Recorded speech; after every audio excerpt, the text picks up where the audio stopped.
had a request to repeat my spray paint experiment with alcohol, so that's what I'm going to do for you today. I also used a heat gun to remove any microscopic bits of moisture. However, this damaged one of the pieces of glass. I applied 5 coats of paint 1 minute apart.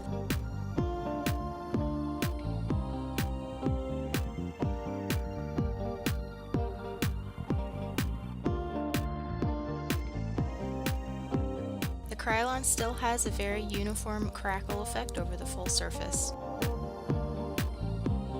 While the streaks are gone from the Rustoleum mirror, it still looks dingy.